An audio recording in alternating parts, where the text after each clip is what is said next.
We're bringing family energy back into leadership. That was the sentence. Monday, 8:47 in the morning. Executive boardroom on the 14th floor of Haldon and Marsh Capital Partners. Long walnut table, cold light from floor-to-ceiling windows, the smell of fresh coffee nobody was drinking, and 9 years of my career narrowed into a phrase that sounded warmer than it was. My name is Daniel Whitmore. I was 54 that morning. I had spent nearly a decade running operations for a mid-market investment firm, managing just under $2.3 billion in committed capital across 3 funds. My title said Chief Operating Officer, but titles only matter until they stop protecting you. What I really did was hold the machinery together. Compliance filings, LP relations, quarterly reporting, audit coordination, the endless architecture of trust that lets investors hand strangers their money and sleep at night. None of it glamorous, none of it visible from the outside, all of it essential. And on that Monday, standing near the head of the table with his hands in his pockets like a man delivering good news, our CEO, Richard Haldon, informed me that he had decided the firm needed fresh perspective. Richard was 61 then. Silver hair, custom shirts, the kind of confidence that came from never being told no by anyone who worked for him. He tapped the table twice with 2 fingers, a small habit he had when he wanted the room to stop breathing. If this is your first time here, hit subscribe to join our community. I share real workplace stories every day for anyone who believes quiet competence should always be respected. He looked around the room and said the words the way people announce vacations. My nephew Preston is joining us as Deputy COO effective this week. He'll be shadowing Daniel for a transition period. Preston Haldenash, 28 years old, MBA from a good school, no operations background, no exposure to institutional LP work, 3 years at a boutique advisory firm run by a friend of his father. He was already sitting 2 chairs down from Richard when the announcement happened. Navy suit, tan he must have earned somewhere expensive, the small smile of a man who already knew what was coming. Nobody in the room looked surprised. That told me something. The decision hadn't been made that morning. It had been made weeks ago, and I was the last person to hear about it. Richard kept talking. Preston brings a modern lens. He understands the next generation of investors. We want the firm positioned for the future. Modern lens, next generation, positioning, corporate language that always seems to arrive right before someone experienced disappears. Then Richard turned toward me with a smile that didn't reach his eyes. Daniel, I know you'll help him settle in. You've always been a team player, team player. Funny how that phrase gets used most often when someone wants you to accept something no reasonable person would agree to. I nodded once. That was all. I had learned a long time ago that in rooms like that one, silence is the only response that keeps your dignity intact. Anger would have been theater. Protest would have looked bitter. So I sat with my hands folded, my coffee going cold in front of me, while my responsibilities were quietly redirected to a young man who had never once in his life been the person clients called at midnight. The meeting ended 20 minutes later. Chairs scraped. Laptops closed. People filed out the way people always file out of meetings where something serious just happened, pretending nothing had. Preston walked over to me near the door and offered his hand. Great to be working with you, Dan. His grip was too firm. And I remember thinking, standing there in the gray light of that 14th floor boardroom, that the real problem wasn't that Richard had given my job to his nephew. The real problem was that nobody, not one person, understood what had actually been handed over. I wasn't the kind of executive Richard talked about on earnings calls. No LinkedIn features, no industry panels, no photograph in the annual report except a small headshot on page 47 next to my title. The people who made Haldon and Marsh look impressive stood in front of investors and told stories. I stayed behind the curtain and made sure the stories were true. There's a difference. Most companies forget which one keeps the lights on. I joined the firm at 45. Richard had brought me in after the second fund nearly collapsed under a compliance failure that had cost them one of their anchor limited partners, a state pension system out of the Midwest. The COO before me had lasted 18 months. The one before him, 11. Turnover in that seat had been quietly bleeding the firm for years, and Richard needed someone who wouldn't leave and wouldn't panic. I fit both descriptions.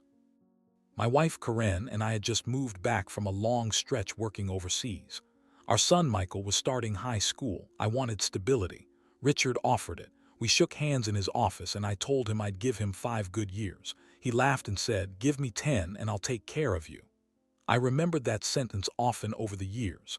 I remembered it particularly clearly that Monday afternoon. For 9 years, I built the operational spine of the firm. Rebuilt the compliance program from the ground up after the previous mess. Established the LP reporting cadence that had made our institutional investors comfortable enough to double their allocations across Fund 2 and Fund 3. Personally handled the audit relationships. Personally knew the investor relations contacts at every major limited partner we served, from the pension funds in Ohio and Oregon to the family offices in Zurich and Singapore. Personally negotiated the side letters that governed our largest commitments, some of them so intricate that only 3 people alive fully understood the terms, and one of them was me. None of that showed up on a slide. Slides prefer dashboards. Dashboards prefer numbers. Numbers prefer flattering ones. The messy underlying reality of running an investment firm. The phone calls at 6:00 a.m. from a compliance officer in London worried about a filing deadline. The quiet email from a pension fund general counsel asking whether our latest valuation methodology was defensible. The delicate management of an audit finding that could have escalated, but didn't because I spent 3 weekends in a windowless conference room walking through documentation with a Big Four partner. None of that translated well to a boardroom presentation, so it usually didn't get presented. At home, life had built up around the work. Corinne had taken early retirement from her nursing career 2 years earlier when her mother got sick. Michael had graduated college and moved to Denver, calling less often than he used to, the way sons do at that age. My father had passed the year before after a long fight with Parkinson's. My mother was still in the house in Wilmington by herself, refusing to move. There were weekends I meant to drive down and didn't because Fund 3 was closing an add-on acquisition, and someone had to be on the compliance side of the wire. Corinne understood, or she said she did. Sometimes I wasn't sure anymore. I told myself the work mattered because people I would never meet, teachers and firefighters and municipal workers whose pensions were partly invested through our funds, deserved to have their money handled by someone who paid attention. That framing had got me through a lot of long nights. That Monday afternoon, sitting at my desk after the boardroom announcement, I stared at my monitor for a long time without opening a single file. Because somewhere between the coffee getting cold and Preston shaking my hand, I had started to understand something. Richard hadn't just made a personnel decision. He had made a bet, and he had bet against experience. Preston moved into the office next to mine on Wednesday. Glass walls, new nameplate already installed, a stack of business cards fresh from the printer with a title that hadn't existed the week before. Deputy Chief Operating Officer. He had a standing desk delivered the same afternoon, then a leather chair that cost more than my first car. Richard walked him around the floor personally, introducing him to the analysts, the compliance team, the operations staff, the 2 directors who reported into me. Everyone smiled. Everyone shook his hand. That's how these transitions work in professional settings. Nobody wants to be seen resisting. Resistance gets remembered. Our first working session was Thursday morning at 9:00 in the small conference room down the hall from my office. Preston arrived with a leather portfolio, a fresh notebook, and a printout of what he called his first 90 days framework. He slid it across the table with the same energy a graduate student presents a thesis. 12 slides. Bullet points about digital transformation, LP experience modernization, operational efficiency gains, streamlined reporting workflows. Every phrase pulled straight from a consulting deck. I read it slowly. Then I asked him a simple question. Have you looked at our current LP reporting cycle end to end? He hesitated. Not yet in full detail, but I've reviewed the summary decks. The summary decks are marketing, Preston. What actually happens between the summary decks is where the firm lives or dies. He gave me a polite smile. That's exactly the kind of institutional knowledge I want to capture, Dan. Dan. He kept calling me Dan. Nobody at the firm called me Dan. My name is Daniel, and everyone from Richard down had used it for 9 years. It was a small thing. It was also not a small thing. Small choices in language reveal larger choices in posture. Preston had decided who I was to him before he ever sat down. I walked him through the reporting architecture that morning.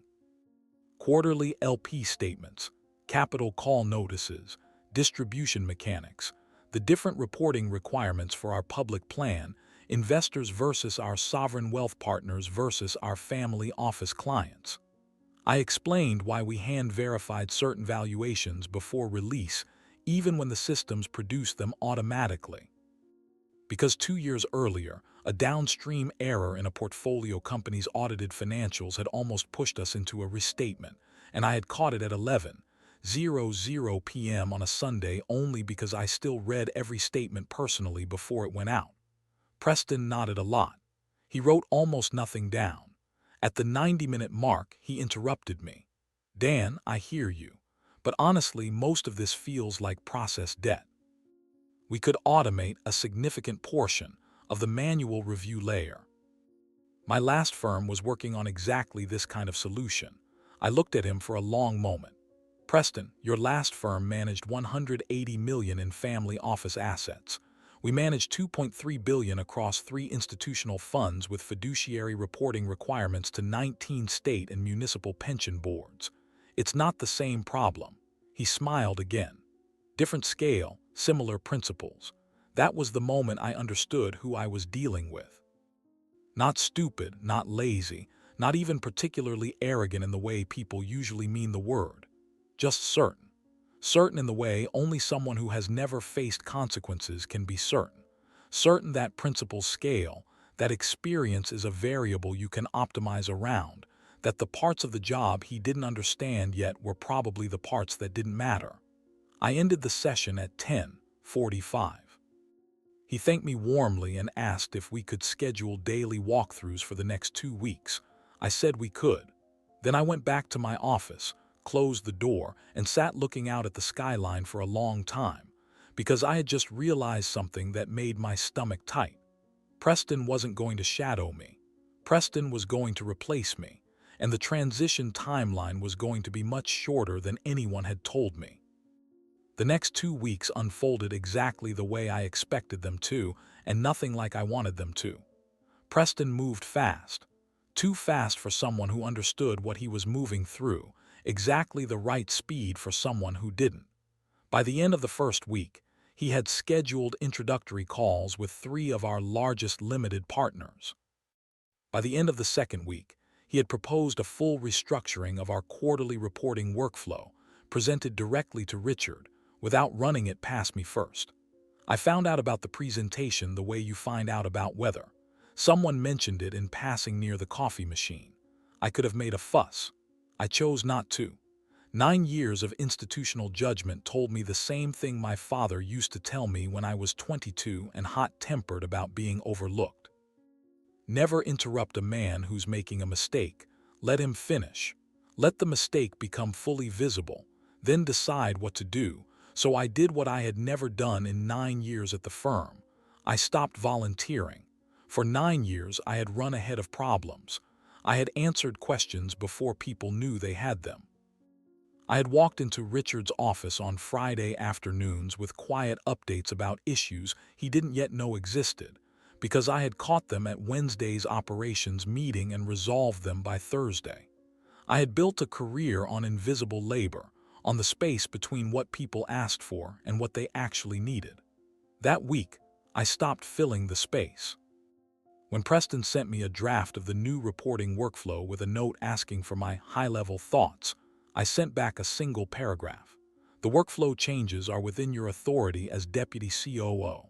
Please confirm you have reviewed the SEC disclosure implications and the side letter obligations for our top 10 LPs before implementation. I documented that email carefully. I saved it to my personal archive. I did the same with every subsequent exchange. When the compliance director, a woman named Renata who had worked with me for 6 years, stopped by my office to ask whether Preston's proposed changes to the capital call notification timeline were compatible with the notice provisions in our largest side letters, I looked at her carefully and said, "Renata, that's a question for Preston now. He owns the operational architecture." She stood there for a second. Then she nodded slowly and walked away. She understood. Renata was the kind of professional who understood everything without needing it explained. That night, I sat across the kitchen table from Corinne. She had made pasta, one of the simple weeknight meals we'd fallen back into after Michael moved out. I told her what was happening at the firm. I told her about Preston, about the reporting changes, about the way Richard's language had shifted in meetings, about the small distances that had opened up between me and the CEO who had once told me he'd take care of me if I stayed 10 years. Corinne listened without interrupting. That was one of her gifts. When I finished, she was quiet for a moment. Then she said, "Daniel, are you going to save them?" I looked up. "What do you mean?" She said, "You always save them. Every time something goes wrong at that firm, you save them. Are you going to save them this time?" I sat with the question for a long time before I answered. Then I said, "No, I don't think I am." She nodded once. Then she asked, "Are you okay with what happens if you don't?" I thought about our mortgage, mostly paid down, about the retirement accounts, healthy but not yet where I wanted them, about Michael in Denver, about my mother in Wilmington, about the version of myself I had been at 45 when I promised Richard 10 good years. And I said something I didn't fully understand at the time. I said, "I think I have to find out." The first crack showed up on a Tuesday, 3 weeks after Preston's arrival. It was small, the kind of thing that could have been overlooked entirely if you didn't know what you were looking at. A capital call notice went out to our Fund 3 limited partners with a payment deadline that gave one of our largest investors, a public pension fund out of Massachusetts, exactly 11 business days to wire their commitment. Our side letter with that particular LP required a minimum of 15 business days. Preston had shortened the standard notification window as part of his workflow optimization. He hadn't read the side letters. Or if he hadn't understood what they obligated us to. I saw the notice go out at 9:14 in the morning because I was still copied on the distribution list. I read it twice. I could have called Preston immediately. I could have walked into his office, closed the door, and explained what was about to happen when the Massachusetts General Counsel's office noticed the timeline. Instead, I forwarded the notice to my personal archive, timestamped it, and went back to my morning. Not out of malice, out of clarity. Some lessons only become real when the consequences arrive on their own. The General Counsel's office called us at 2:37 that afternoon. Renata told me about it later in the hallway near the printer, her voice low. They had asked for Preston by name. Preston had taken the call. Preston had apparently explained that the shortened timeline reflected the firm's move toward more efficient capital deployment. The General Counsel had asked whether Preston had reviewed Section 4(2)(b) of their side letter. Preston had said he would need to circle back. Renata's face, when she told me this, was carefully blank. That's how professionals communicate alarm when they can't say it out loud. 2 days later, a family office in Zurich sent a formal inquiry asking why their quarterly statement had arrived without the customized reporting attachment they had negotiated 3 years earlier. Preston's team had streamlined the attachment out of the standard package. The Zurich office had been with us since Fund 1. They controlled 140 million in committed capital. Their letter was polite. Polite letters from long-standing investors are almost always more dangerous than angry ones. Angry investors want to be heard. Polite investors have already decided. I watched it all from my office. I answered the questions I was asked, professionally and precisely, and I offered nothing beyond them. When Preston stopped by my door on Thursday afternoon and mentioned casually that he was dealing with a couple of LP touchpoints that had come up, I nodded and said, "Let me know if you need historical context on any of the relationships." He said he had it handled. I said, understood. That evening I stayed late at the office, not to work but to think. The floor emptied out around 7:30. I walked through the operations bay one more time, past the desks of the analysts and associates who had reported into me for years, and I understood something I hadn't fully let myself understand yet. The firm was going to lose money. Not immediately, not catastrophically, but steadily, in the way firms lose money when the invisible infrastructure fails, and no one at the top can see the failures until they compound. The Massachusetts pension would probably not walk, not this quarter, but they would remember, and the Zurich office would remember, and the next time a competitor came asking, the memory would matter. I stood by my window for a long time that night, looking down at the traffic on the street 14 floors below, and I found myself thinking about something Corinne had said. She had asked whether I was okay with what happened if I didn't save them. I hadn't fully known the answer that night at the kitchen table. Standing there in my darkened office, I realized I did know now. I was okay with it. That surprised me more than anything.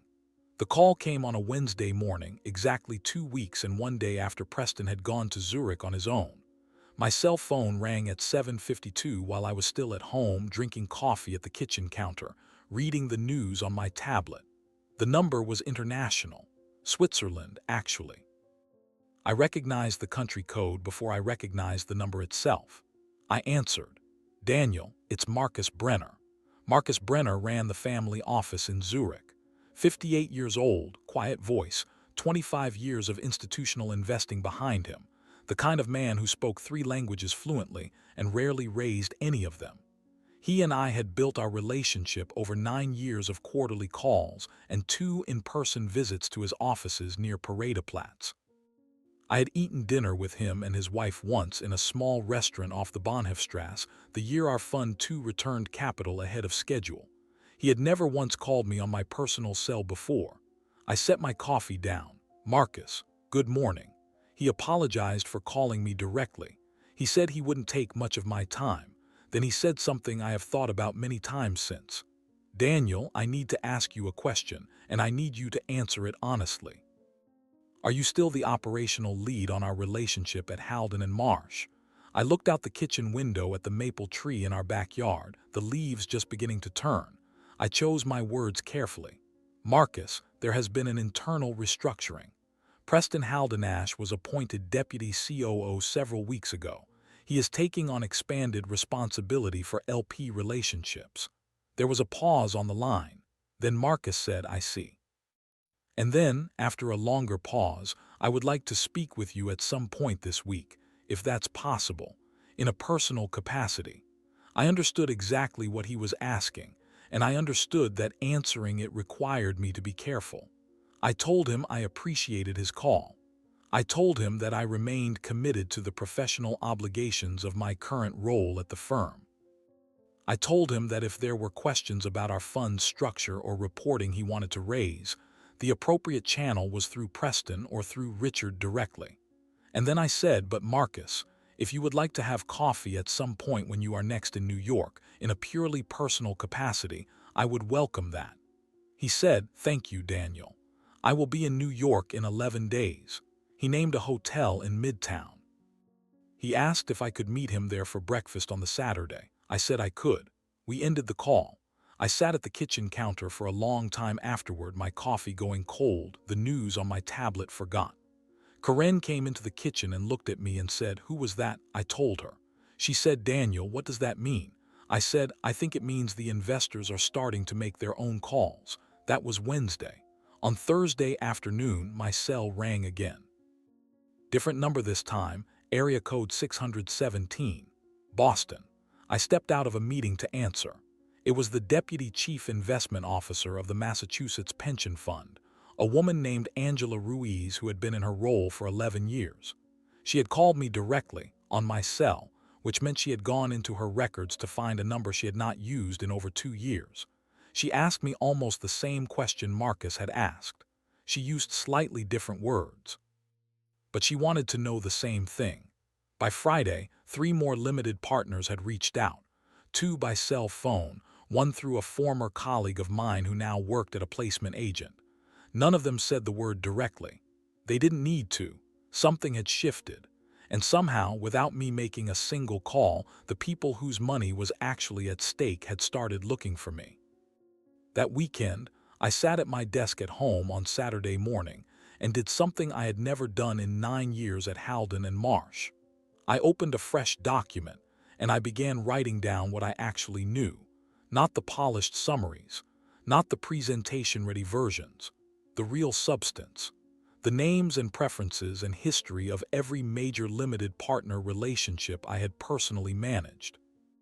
The unwritten commitments Richard had made to certain investors in private conversations, some of which had never been formalized on paper, but had shaped how we structured subsequent funds. The audit findings we had quietly resolved. The valuation methodologies we used that our competitors did not. And why? The compliance workarounds we had negotiated with regulators over the years. None of it was confidential in a way that would have violated my obligations to the firm. All of it was context. All of it was the kind of knowledge that lived in one head, mine, and had never been fully transferred to any document, any system, any successor. I wrote for 4 hours that morning. Corinne brought me lunch at the desk. I kept writing. By the end of the weekend, I had 87 pages. I wasn't writing it to use against Richard. I was writing it because I had suddenly understood that I had been treating my own knowledge as an obligation to the firm rather than an asset that belonged to me. For 9 years, I had given it away for free, hour by hour, decision by decision, saved crisis by saved crisis. And in return, Richard had given my chair to his nephew. The math was finally clear enough to me. I was not going to hoard what I knew. But I was also, for the first time in my career, going to acknowledge that I owned it. Monday morning, I walked into the office at my usual 7:30. Preston was already there, which was new. He had been arriving later as the weeks passed. Now he was early. He looked tired. His shirt was fresh, but his eyes weren't. When he saw me coming down the hallway, he stood up from his desk and stepped into the corridor to intercept me. "Dan, do you have a few minutes?" I did. We sat in his office. He closed the door. He said the words that all professionals learn to recognize when they hear them. "Dan, I could use your help thinking through a couple of things." I listened to him for the next 20 minutes. He talked about the Massachusetts situation. He talked about a report from Renata flagging inconsistencies in the Q3 statement package. He talked about a call from a placement agent representing one of our newer institutional prospects, who had abruptly gone quiet on a commitment we had been expecting to close in the next 60 days. He talked about all of it the way someone describes a slot machine that suddenly stopped paying out, as if he had done nothing different, and yet the machine had turned against him. When he was done, he looked at me and said, "I know Richard wants me to own this, but I think I need you to step back in on some of the LP relationships, just for stability, just for a couple of quarters while I get up to speed." I looked at him for a long moment. Then I said something I had been thinking about all weekend, ever since I had finished the 87 pages. I said, "Preston, that's not a decision you can make. That's a decision Richard has to make. And if Richard wants to make it, he should come talk to me directly." Preston's face changed slightly. Not anger, something quieter. He said, "Dan, I'm asking you as a colleague." I said, "I understand, and I appreciate that. But the structure Richard put in place 3 weeks ago was very clear. If that structure needs to change, the person who put it in place needs to change it." I stood up. I walked out, and I went back to my office to wait.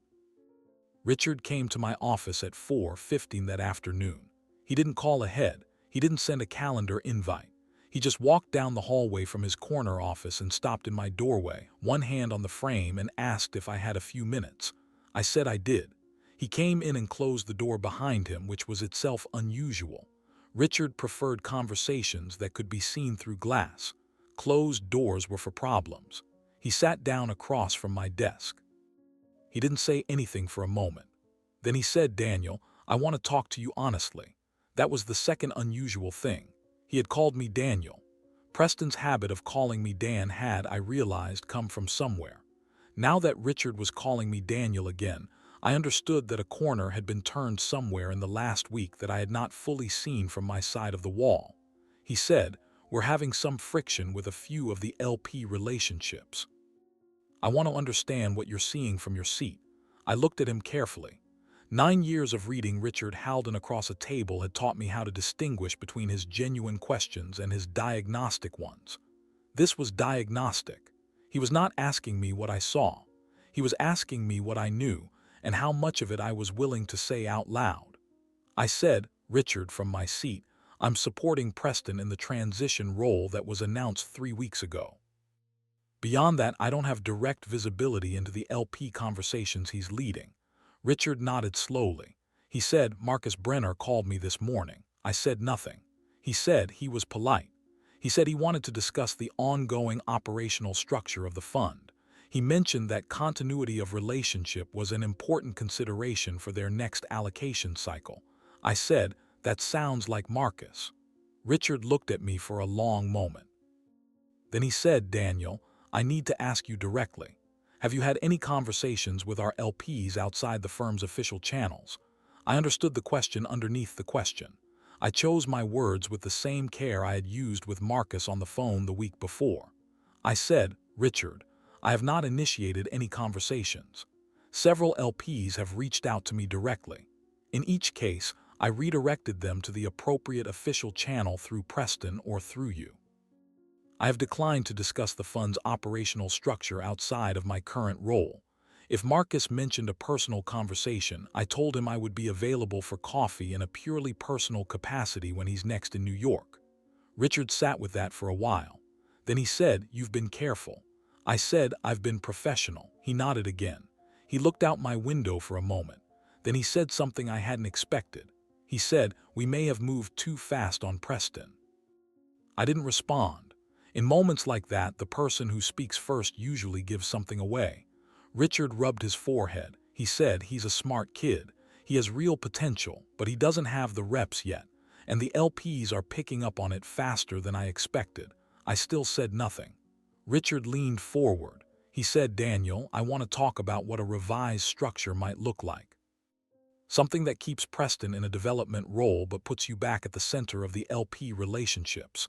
We can announce it as a strategic realignment. No blame anywhere. I looked at him. 9 years. 10 years, he had said in his office when I first joined. He would take care of me if I gave him 10.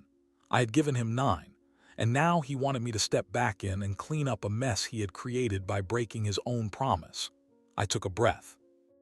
And I gave him an answer I had rehearsed all weekend. I said, Richard, I appreciate you coming to me directly. That means something. I want you to know that before I say the rest. He nodded. He was watching me now with the particular attention senior executives give when they suddenly realize they don't know how a conversation is going to end. I said, 3 weeks ago you made a structural decision without consulting me. That was your prerogative. You're the CEO. You're the majority owner. You have every right to build the leadership team you want. I didn't fight the decision when it was announced because it wasn't my decision to make. But I also want to be honest about what those 3 weeks have meant. I paused. I let the silence sit. Then I said, you transferred 9 years of relationships to a family member without a transition plan, without consulting the person who had built those relationships, and without acknowledging in any meaningful way what you were asking me to hand over. You did it in front of the full executive team, and you framed it in language that suggested I was being difficult if I didn't smile through it. Richard opened his mouth. I raised my hand slightly, just enough to hold the floor. He closed his mouth. I said, I'm not angry, Richard. I want you to hear that. I'm not sitting here trying to win this conversation. But I'm not going to walk back into the center of the LP relationships as a rescue mission.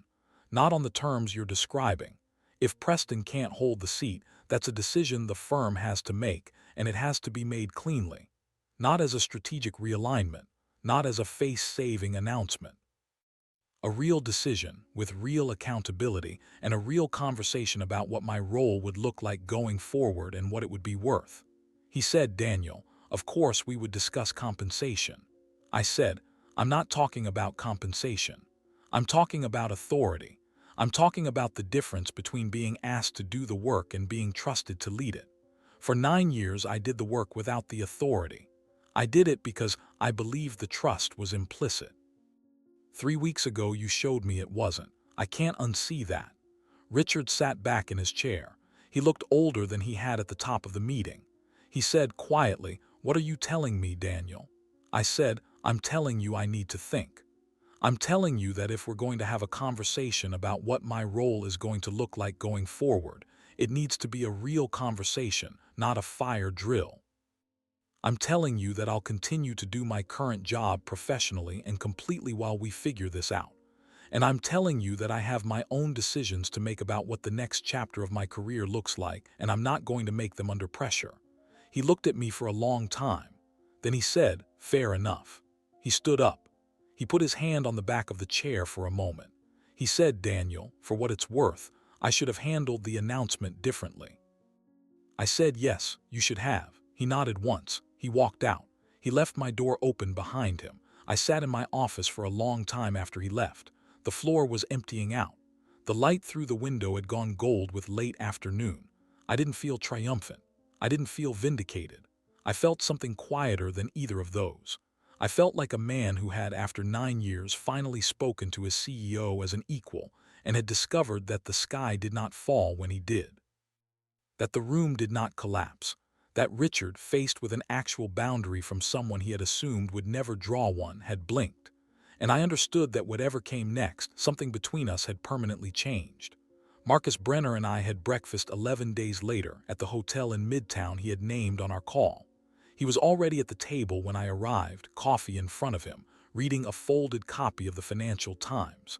He stood up when he saw me. We shook hands. We ordered eggs, and we talked for almost 2 hours about many things, about his grandchildren, about the Alps in autumn, about a book he had recently read on the history of Swiss private banking. We talked about family, about health, about the way the industry had changed since we had both entered it. Purely personal, exactly as I had promised him. Near the end of the meal, over a second cup of coffee, Marcus set his cup down carefully and looked at me.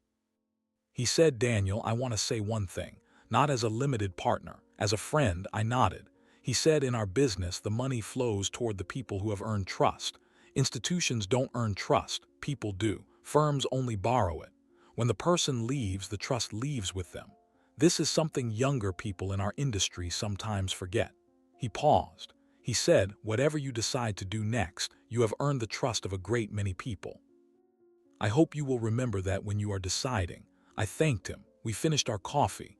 We shook hands on the sidewalk outside the hotel. He got into a car headed for the airport.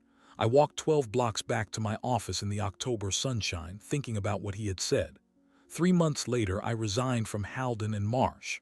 The conversation with Richard was calm. He asked me to reconsider. I told him I had. He asked what he could offer me to stay. I told him nothing, and I meant it. There was no drama, no counteroffer war, no LinkedIn announcement. I turned in my badge on a Friday afternoon. Karen picked me up outside the building. We drove to a small restaurant we hadn't been to in years and ordered a bottle of wine we could not have justified on any other night. 6 weeks after that, I joined a smaller firm as chief operating officer and equity partner. The founder had reached out to me during my final month at Halden and Marsh. He had heard, through the informal channels that carry such information in our industry, that I might be open to a conversation. His firm managed less capital than Halden and Marsh. It was also growing faster, run more honestly, and structured in a way that gave operational leadership actual authority. I took the seat. Marcus Brenner's family office committed to our next fund within the first year. 2 of the other LPs who had called me during those strange weeks eventually followed. None of them were rescued. All of them chose. Halden and Marsh did not collapse.